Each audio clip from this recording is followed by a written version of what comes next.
So it would seem Burkina Faso economy is growing to the point that the IMF is begging them to take loans. And guess what? Their young African leader, Ibrahim Traore, rejected the offer compared to many African leaders we know. Now, one would say he understands the principle of not being a slave. There is a famous saying that the borrower is a slave to the lender. Many people are also saying that the IMF is the hidden weapon used to cripple Africa for so long. Now, I will say that he understands the wealth and riches of his country. If you look at debt in general and considering that this is diplomatic, IMF debt forces Africans to pay their debt interest by reducing the budget of public facilities, making most government budget spent on debt repayment instead of crucial things such as education and healthcare. Generally, debt is just a trap to keep Africans in abject poverty. Now, you will keep borrowing because it is an easy way out. You won't be innovative to create wealth with what you have, and that in turn will cause you to be unable to pay back your debt. Now, many people have spoken about the IMF and the Greek crisis. Greece borrowed money once and their entire economy crashed because they couldn't service their loans. Now, let's break it down. So the IMF's loans come with a lot of conditions that may lead to a debt trap. Now, devaluation is the reduction in the official value of a currency in relation to other currencies. So the IMF's push for a devaluation increases inflation pressure that always impacts consumers and small businesses in a country.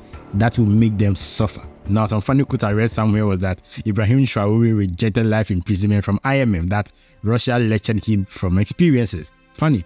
Traore believed that African countries that are dependent on these funding organizations will never achieve economic freedom. Now, the interesting aspect about Traore's decision to reject the IMF was based on 3 solid traps used by the dominators to destabilize regimes. And according to Apollinaire Chelem, I hope I pronounced the name right, the Burkina Faso Prime Minister, amongst these traps are respect for human rights, respect for freedom of expression, and neo-colonial institutions of our modern states. Thus, the West have double standards when it comes to such issues, citing examples of the United States policies on individuals who are considered threat to national security, who are eliminated without fair hearing or due process, with no scrutiny on human rights violations. And then there is the interventions from global powers like the United States and France that have huge consequences on local populations in various countries. He also mentioned France's involvement on coup d'etats in francophone countries in Africa, French-speaking countries in Africa, which has led to many loss of lives and challenges. But when it comes to freedom of expression and its double standards, a major concern he raised was the conflict between Russia and Ukraine.